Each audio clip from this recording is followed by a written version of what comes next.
Selamat datang di Seputar Jantung bareng saya Rin dan sama dokter di JJ juga. Halo dok. Halo Rin. Oke dok, kali ini dok kita bakal membahas sesuatu hal yang dianggap sama orang tuh, bahkan saya pun menganggap ini agak sepele nih dok. Yaitu mengukur tekanan darah di rumah dok. Ya, Dokter JJ siap? ini topik yang betul, sepertinya sepele, gampang, tapi ini kalau kita lakukan dengan cara yang benar, ini akan memberikan dampak yang besar terhadap kesehatan jantung kita. Nah dok, banyak orang yang berpikir ngecek tensi ya di klinik atau di rumah sakit aja dok. Ya. Kenapa sih kita tuh harus ngecek di rumah dok? Ya, itu pertanyaan bagus. Nah, ini kita memang baru ada guideline namanya. Guideline itu panduan untuk hipertensi yang dikeluarkan oleh American Heart Association dan juga dari American College of Cardiology, itu perhimpunan dokter jantung di Amerika tahun 2025. Dan itu sejalan juga dengan guideline atau panduan-panduan sebelumnya dari Eropa, ya ESC namanya, atau ESH, dari Indonesia juga ada dari Perki, INASH. Itu bahwa mengukur tensi di rumah itu bisa lebih akurat daripada mengukur tensi di klinik atau di tempat praktek atau di rumah sakit. Alasannya kalau di klinik itu ada faktor emosi, kadang capek, nunggu dokternya capek, nunggu antriannya ya. Yang kedua juga gugup, tegang gitu, itu bisa memberikan pengaruh.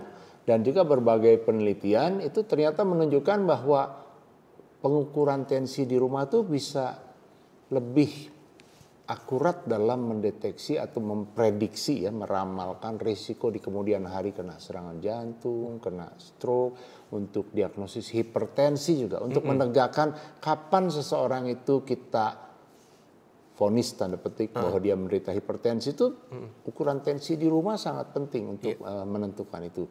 Dan juga untuk menghindari dua kondisi yang sering terjadi kalau ukur tensinya di klinik. Yang pertama kita namakan white coat hypertension. Jadi hipertensi kerah putih, di mana pasien-pasien itu kalau ketemu dokter atau perawat tensinya malah naik. Oh iya benar. Tensi aslinya sebetulnya lebih rendah dari itu, ya. Tapi ada juga model kedua, namanya masked hypertension. Jadi hipertensi yang terselubung. Anehnya orang-orang seperti ini kalau ketemu diukur tensinya di rumah sakit oleh tenaga medis, tensinya malah rendah. Tensi aslinya di rumah ternyata tinggi. Nah, itu sebabnya kita perlu ukur tensi di rumah supaya kita bisa menghindari kesalahan-kesalahan itu. Oh iya bener dok, bahkan saya tuh kalau misalnya ketemu dokter segala macam tuh bisa kayak deg-degan, gugup dok. Iya. Nah, ada lagi nggak dok faktornya? Ya, misalnya kayak nahan kencing. Nah, itu kalau nahan kencing, kalau diukur tensinya bisa naik itu. 10-15 mm air raksa. Iya. Atau yang sering juga kalau pasien-pasien yang ke dokternya karena antrian panjang, dia datangnya dari subuh. Oh, udah malam nggak tidur. Nah, itu pasti salah lah ininya. Nanti ukuran tensinya pasti salah ya. Itu sebabnya tadi penting bahwa pengukuran tensi di klinik itu harus kita bandingkan atau malah harus kita klarifikasi dengan tensi di rumah, gitu ya. Nah, kalau begitu dok, siapa yang harus rutin nih ngecek tensi di rumah dok? Ya, secara umum sih boleh bilang semua orang tapi secara khusus tentu orang-orang yang memang punya hipertensi. Dia harus punya alat tensi dan bisa ukur tensi sendiri di rumah.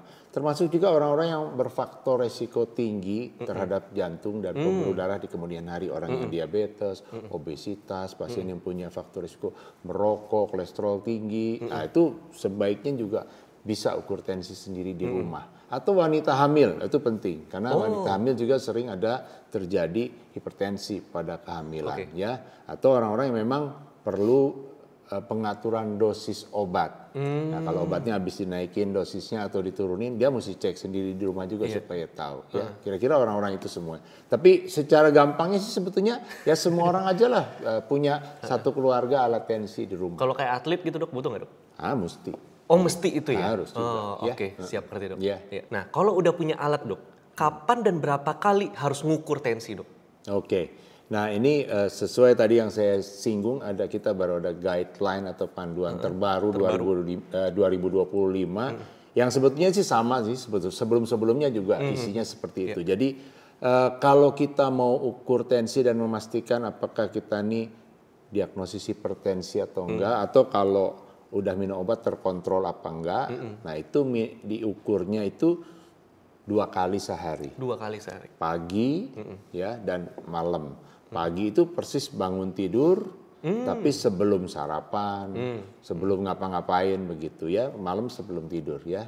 Nah kemudian setiap kali ukur minimal 2 kali pengukuran, kasih jarak 1 senti ya. Kemudian setiap kali juga harus ada jeda kayak istirahat dulu 5 menit sebelum diukur gitu ya. Kemudian kalau untuk pengukurannya untuk nanti dilaporkan ke dokternya, diukur paling tidak 3 hari sampai 7 hari berturut-turut. Nanti laporannya dicatat 2 kali sehari itu, nanti dilaporkan ke dokternya, diukur rata-ratanya. Dok, kita kan nggak tahu nih dok, cara menggunakan, kita beli alat, nanti kita nggak tahu cara gunain yang bener dok. Nah dokter JJ sebagai dokter jantung nih, cara yang bener tuh kayak apa sih dok? Ya itu sebabnya kita bikin video ini supaya bisa kasih penjelasan dan nanti kita contohin ya. Yang pertama, duduknya harus tegak ya. Tegak dulu nih. Tegak dalam artian gini maksudnya, harus bersandar ada sandarannya. Jadi jangan tempat duduk yang ngambang gitu ya. Kemudian kakinya juga harus menapak ke lantai. Oh nggak boleh melayang gitu ya dok ya? Kakinya jangan disilang begitu. Jangan. Kakinya duduk ini. Kemudian kalau mau kencing dulu, jangan kebelet pada saat diukur tensinya. Dan kalau ini kan pagi-pagi ngukurnya, tapi misalnya kita ngukurnya anytime begitu atau malam, jangan habis olahraga, paling sedikit 30 menit setelah olahraga ya. Jangan habis minum kopi atau merokok gitu ya. Kopi juga berarti ya dok ya? Iya. Oh karena meningkatkan ya dok ya kalau kopi. Ya, jangan sambil main HP, jangan sambil ngobrol waktu diukur tensinya ya. Waktu diukur tensinya itu juga harus ada tatakan. Harus ada meja. Jadi jangan tangannya ngambang-ngambang begini, ya. Pada umumnya sih kita sarankan tangan sebelah kiri, dan kalau ukur tangan yang sama setiap kali, lengan yang sama setiap kali. Kadang-kadang kiri sama kanan agak beda-beda dikit. Nanti kalau besok kiri, besok kanan gitu nanti terbalik-balik. Tensinya kadang-kadang beda-beda dikit jadi bingung. Jadi ukur yang sama kita sih sarankan di guideline di sebelah kiri. Bukan nggak boleh di kanan, tapi kalau di kanan terus. Tapi kalau ini pilih kiri begitu, ya. Kemudian pakai manset nanti kita contohin ya. Nah, mansetnya harus kurang lebih jaraknya dari sini pergelangan siku ini harus kurang lebih 2 cm atau kita bisa masukin begini gitu. Nah, jadi ini dengan harapan si mansetnya ini letaknya sejajar dengan si jantung. Nah, untuk menentukan supaya tensinya ukurannya pas. Dan jangan pakai, ini saya akan pakai jaket. Jangan pakai jaket tebal gini. Kalau di rumah kan kita gampang bisa buka bajunya. Jadi nggak terhalang oleh ini kain yang terlalu tebal gitu. Kira-kira itu caranya. Nanti kita contohin ya. Oke, kalau kayak gitu dokter JJ mungkin kasih tahu saya deh gimana caranya, kita contohin langsung sama alatnya ya dok ya. Oke, sip. Nih alatnya diambil. Nah, sekali lagi kamu harus udah dalam kondisi duduk tenang 5 menit ya. Nggak boleh datang langsung terus ukur tensi. Harus tenang dulu 5 menit. Ini misalnya kondisi di mana saya yang ngecek sendiri di rumah. Iya, gampang tinggal masukin aja. Ini ada kebalik gak dok? Begini, ya. Oh ya, sip. Oke. Nah ini kan pakai baju. Ya kalau di rumah kan gampang, bisa dilepas bajunya. Kita pakai cari yang tipis. Makanya kalau di klinik kadang salah karena susah kan buka-buka baju gini. Kadang-kadang juga malas buka baju. Betul. Ini seberapa rapat dok? Ya kurang lebih ini masih bisa masuk lah sedikit ini. Nah, ini harus kira-kira 2 ini. 2 senti atau kamu bisa taruh dari siku. Dari siku. Sip. Oke, tinggal ditarik, tinggal dirapetin. Oke, udah. Oke. Nanti saya akan jelasin ukuran mansetnya harus pas. Ya. Nah ini. Kemudian tangannya harus begini. Kamunya harus duduknya senderan, kakinya jangan selonjor gitu, tapi tapi senderan. Ya. Oke, ya kakinya juga napak di itu, jangan disilang. Siap. Oke, ini ke tangan kiri udah. Gini. Nah, kalau pakai alat otomatis di rumah, tinggal pencet start aja. Ya, tinggal start, tinggal tunggu. Udah hidup dok? Ya. Nah, jangan ngobrol, jangan lihat HP. Nah, kamu sekarang diam aja. Jadi kadang-kadang angka pertama, kalau baru pertama ngerekam ini, kadang-kadang suka error dia. Error dalam artian kadang ketinggian.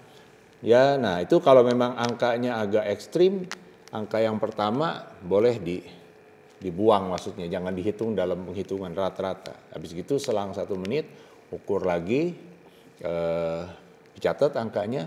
Kalau pakai alat yang digital gini bisa di save memori, dia bisa catat, ya. Kemudian selang 1 menit istirahat baru diukur lagi, gitu. Nah ini gimana cara bacanya nih dok?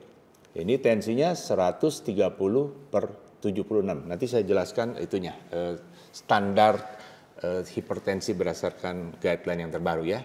Nah, Tapi ini cara ukurnya udah ngerti ya? Ngerti dok. Berarti ini juga harus tenang dulu ya dok ya, berarti di sini ya? Ya, Oke. jadi kamu 5 menit udah resting, diam, jangan gerasa gerusu ya. Habis itu kita ukur tensinya. Oke, Ya? sip dok. Oke, jelas ya? Jelas banget Oke. dok. Dok, yang maksud dokter JJ Manset tuh ini ya maksudnya ya? Ya, ini mindset. Oh, ya, oke. ya. Ha-ha. Ukurannya sama semua nggak sih dok, ukuran Manset ini? Ukuran manset ini beda-beda dan tiap orang harus ada standarnya. Jadi lebar manset kita tentukan dari di sini ada kantong udara. Kantong udara itu yang pada waktu ini dipencet dia membesar ya. Nah, kantong udaranya lebarnya harus kurang lebih 40% dari si lingkar lengannya. Kemudian panjangnya si manset ini lingkarannya itu kurang lebih harus 80% dari lingkar lengan. Jadi nggak boleh kegedean, nggak boleh kekecilan. Kalau mansetnya kekecilan, maka tensi yang diukur jadi terlalu tinggi. Jadi salah. Kalau mansetnya kebesaran, maka tensinya jadi kerendahan, gitu. Ya. Oh berarti ribet juga ya dok ya? Maksudnya harus ngukur satu-satu si Mansetnya itu ya dok?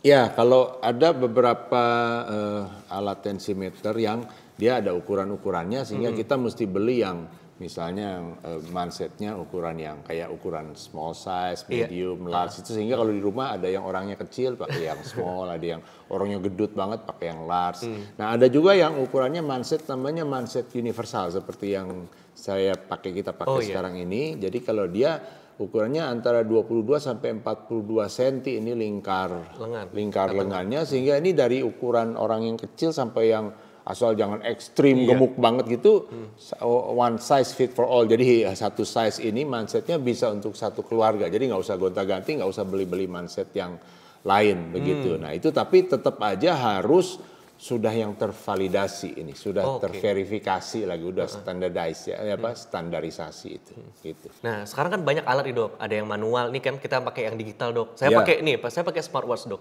Mana yang sebaiknya kita pakai dok? Ya. Semua boleh-boleh aja sebetulnya, tapi kalau menurut guideline yang paling akurat, yang paling direkomendasikan adalah yang digital dengan manset yang kita pakai dilingkarkan di lengan atas. Nah, kenapa harus di lengan atas? Karena yang kita ukur ini tekanan darah berdasarkan sini namanya pembuluh darah brachialis. Ini yang kita ukur di sini nih, ya. Nah, harus mengukur yang sini karena apa? Karena dia sejajar dengan jantung. Itu masalahnya, ya. Nah, kalau yang di lengan atau yang manual tuh sekarang yang manual nggak dianjurkan lagi. Nanti kita bahas ya. Nanti yang smartwatch terutama, nah itu kadang meleset itunya, nggak tingkat akurasinya nggak seperti yang ini. Boleh untuk untuk sebentar-sebentar bisa lihat tensinya begitu fancy. Tapi kalau betul-betul untuk mendiagnosis orang hipertensi atau enggak, kita harus pakai yang ini, yang digital, yang standar, yang mansetnya di sini di lingkar. Agak repot sedikit tapi mestinya sih nggak terlalu susah. Tadi udah kita contohin kan. Tadi dokter JJ nyebut yang soal divalidasi itu dok. Itu maksudnya apa dok? Ya, distandarisasi atau diverifikasi ya. Jadi alat-alat ini harus divalidasi dulu oleh satu badan resmi dan itu badan dunia. Sehingga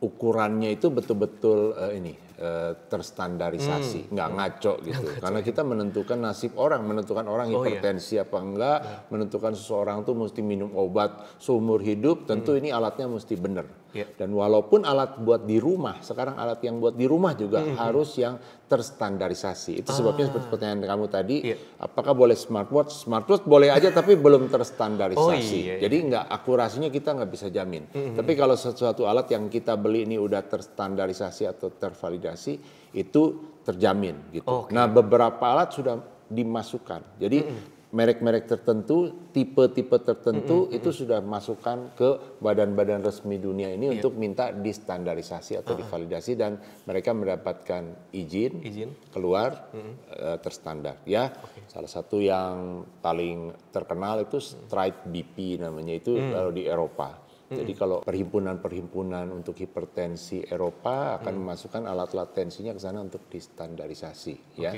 Gitu. Ada banyak yang lain nanti mungkin saya cantumkan tertulis di layar ini, ya. Gitu.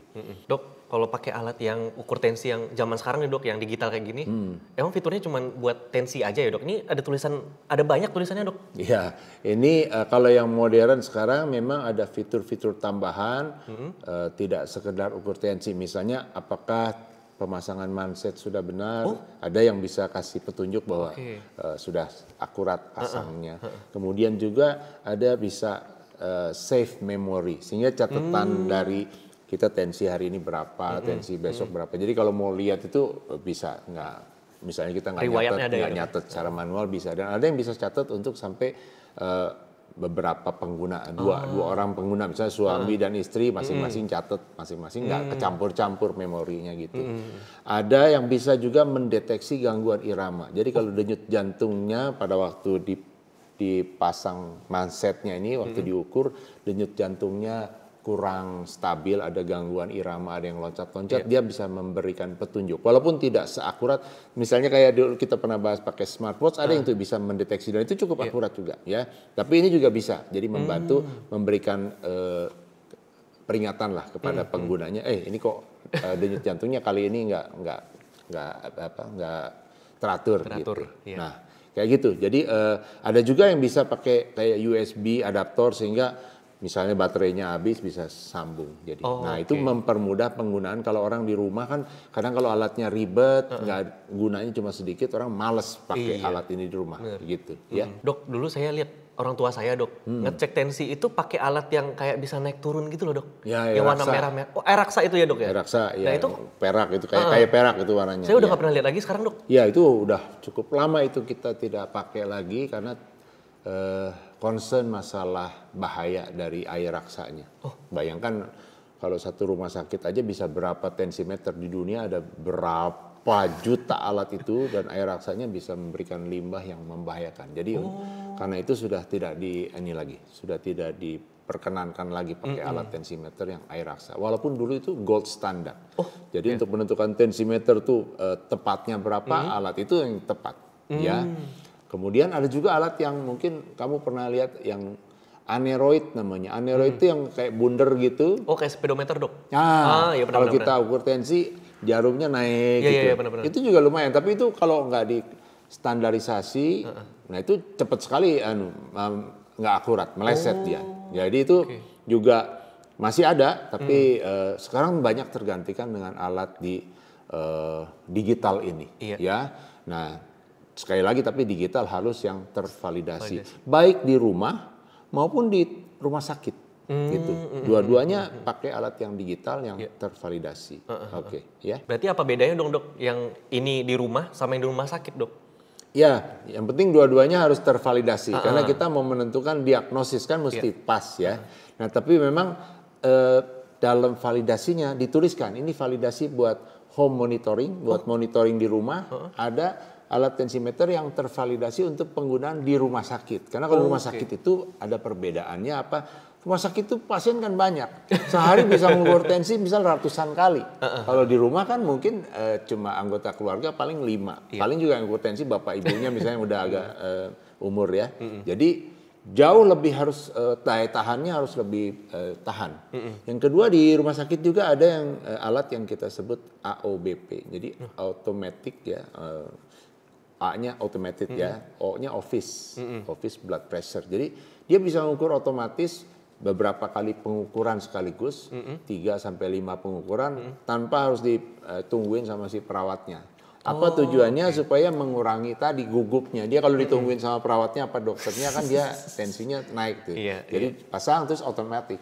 Nanti yang mengukur 3 sampai 5 kali tercatat memorinya dan itu mengurangi kesalahan. Nah itu juga tervalidasi. Nah, itu bedanya antara rumah sama rumah sakit. Oke, gitu. ngerti dok. Ya. Kalau udah keluar nih dok angkanya, normalnya tuh berapa sih dok angkanya?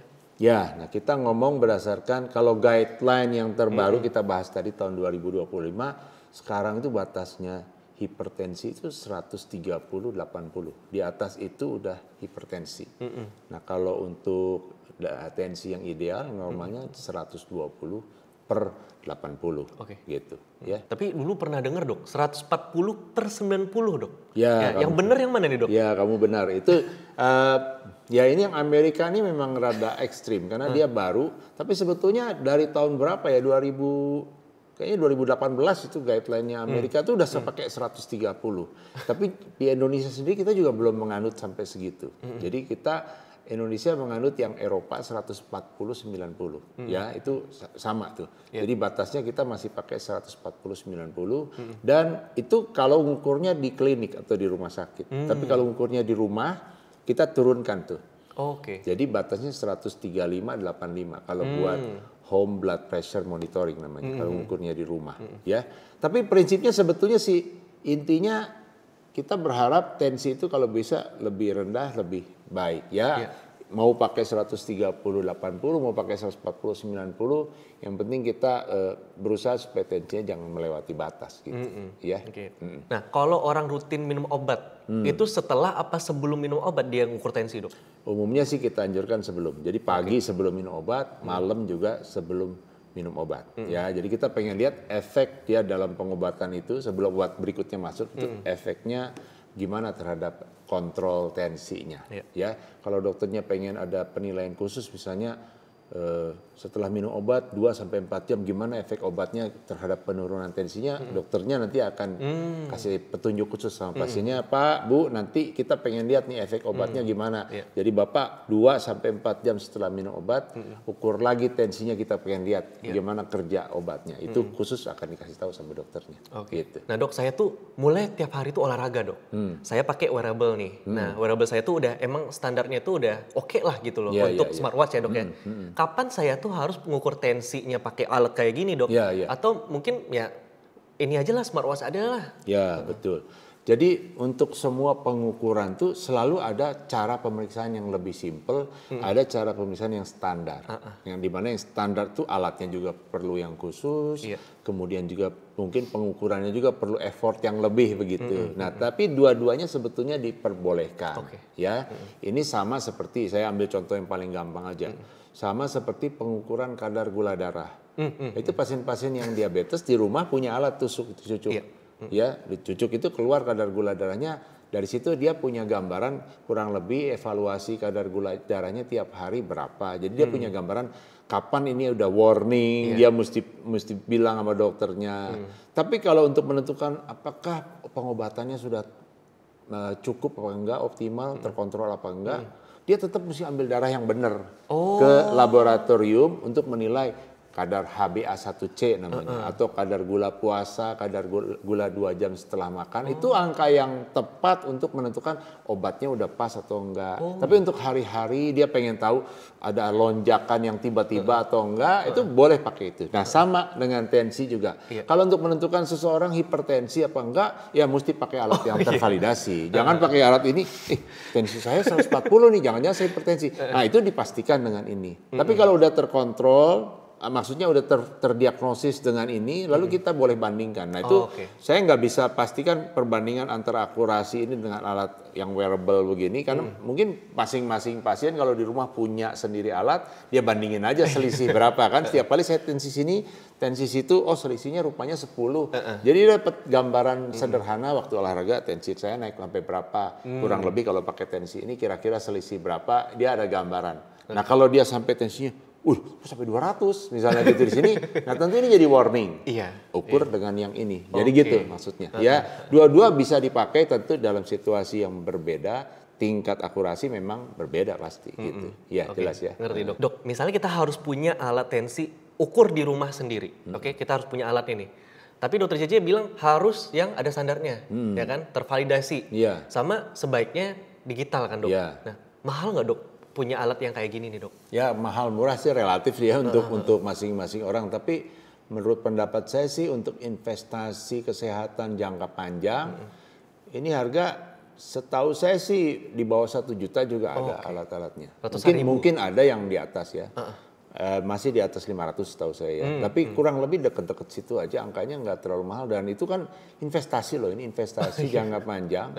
Di mana kita bayangkan beli handphone, minta maaf bandingannya. Handphone kan juga rata-rata sekarang sih di atas 1 juta ya. Itu dibilang investasi ya investasi juga, tapi ini kan untuk kesehatan, sekeluarga pula yang pakai. Oh iya. Ya jelas nggak, menurut saya sih worth it ya, nggak mahal ya harusnya. Ya. Oke dok, saya udah ngerti semua nih, kapan harus makainya, terus kayak cara penggunaannya, memilih alatnya itu juga penting nggak dok ya? Dokter ada pesan penutup nggak nih dok? Ya, saya kira sih kita udah sampaikan semua, tapi pesan saya terhadap teman-teman adalah bahwa hipertensi ini adalah penyakit kronis yang terbanyak yang akan diderita oleh hampir semua orang. Jadi kalau dengan bertambahnya umur, persentase hipertensi itu pasti meningkat. Itu kalau udah di atas 70 tahun tuh lebih dari 50% orang akan hipertensi. Dan hipertensi membawa akibat komplikasi yang serius terhadap banyak organ tubuh kita. Jantung, stroke, ginjal, ke mata, pembuluh darah. Dan itu dengan cara yang sederhana kita bisa mengetahui berapa tensi kita, mengendalikannya. Jadi kita bisa meredam atau mencegah terjadinya komplikasi-komplikasi yang tidak diharapkan. Dan cara yang sederhana itu adalah dengan cara mengukur tensi di rumah dan memiliki alat tensimeter dan mengetahui cara mengukur tensinya dengan benar di rumah itu investasi buat kesehatan jangka panjang kita. Jadi pesan saya buat teman-teman, saya rasa setiap rumah harus punya alat tensimeter dan mengerti cara mengukur tensi sendiri, membacanya dan bukan menganalisa tapi menyikapinya kalau itu tinggi dan tidak normal. Ya, saya kira gitu, Rin. Oke, siap dok. Terima kasih banyak ya dok ya. Dan pastinya buat teman-teman semua yang belum subscribe, silahkan subscribe. Kalau ada pertanyaan langsung aja komentar. Dan jangan lupa di-share juga, serta ikuti dan follow sosial media kita yang lain. Dan pastinya salam jantung sehat.